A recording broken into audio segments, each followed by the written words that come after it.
உத்தமர்களை நேசிக்கிற உன்னதமான தேவனுக்கு துதியும் கனமும் உண்டாகட்டும்.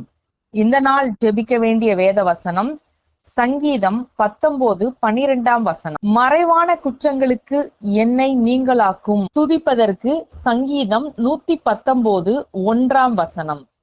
கர்த்தருடைய வேதத்தின்படி நடக்கிற உத்தம மார்க்கத்தார் பாக்கியவான்கள். யாராவது நம்மளை பார்க்கும் போதும் இல்ல மத்தவங்க முன்னாடி நம்மள நல்லவங்களா காமிச்சுக்கணும்னு உண்மையா நேர்மையா வாழ்றது நல்லதில்ல.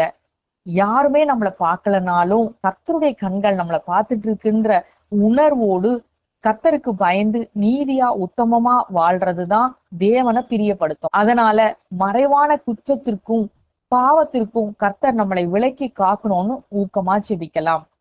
உதாரணத்துக்கு செல்போன்ல யாருமே நம்மளை பார்க்கலன்றதுனால கர்த்தர் அருவருக்கிற பாவத்தை நாம அதுல பார்க்காம கர்த்தருக்கு பயந்து உண்மையா வாழக்கூடிய நல்ல சுத்த இருதயத்தை கர்த்தர் நமக்கு தரணும்னு ஜெபிக்கலாம். துதிக்க வேண்டியது நாம உத்தமமா நீதியா வாழ்ந்தும் ஒருவேளை மனிதர்கள் நம்மை பாராட்டாமலும் நமக்குரிய பலனை கொடுக்காமலும் போகலாம். ஆனால் நம்முடைய தேவனாகிய கர்த்தர் உத்தமர்களுடைய நீதியின் நிமித்தம் அவர்களை ஆசீர்வதிக்கிற தேவனாய் இருக்கிறார்.